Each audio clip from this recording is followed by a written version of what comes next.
Tridels. It's Nothando from NothandoSwan.com.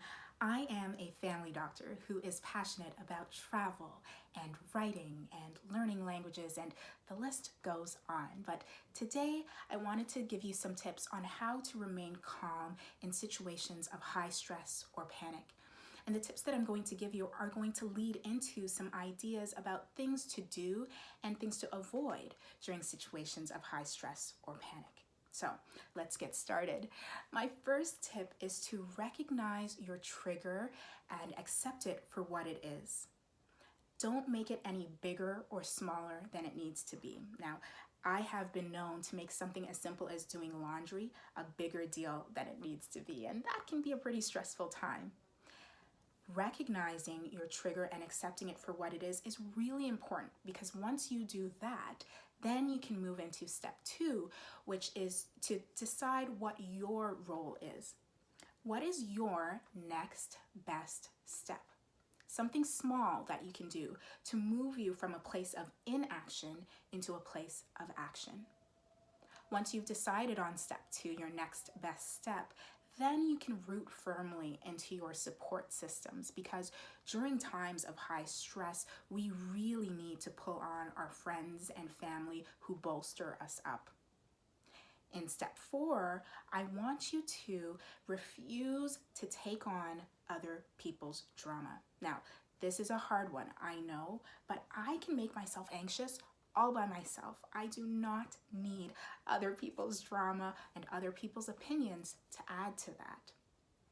That being said, step 5 is to create some clear boundaries for yourself. And keep in mind that creating boundaries can be done warmly and kindly.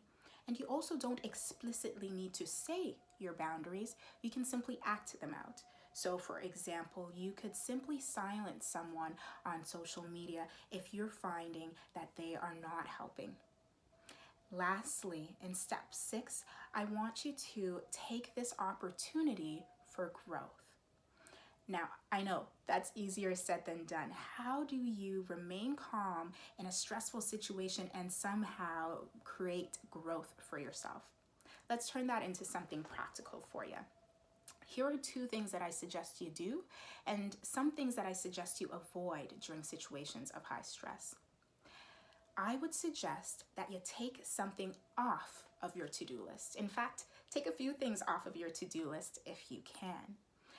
As multi-passionate women, I think we are always looking for more ways to give, more things to accomplish, and more ways to serve.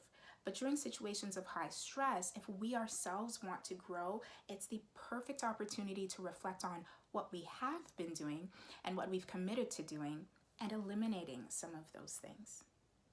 Secondly, I suggest that you add rest and play. This is your permission slip to rest a little bit more, to move your body a little bit more, to eat some foods that are really going to fuel you to get through your days in a productive way.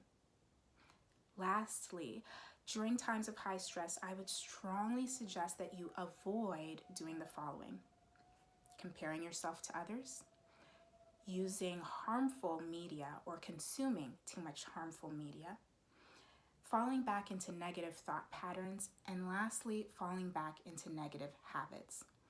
I want you to really armor yourself up during times of stress, realizing that sometimes we reach for what's available instead of what's helpful.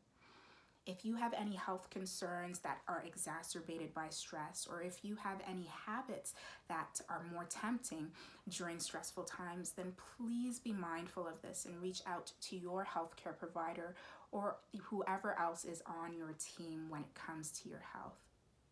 I hope these tips have been helpful to you. Again, I'm Nothando, and I am so happy to share some of these helpful tips with you.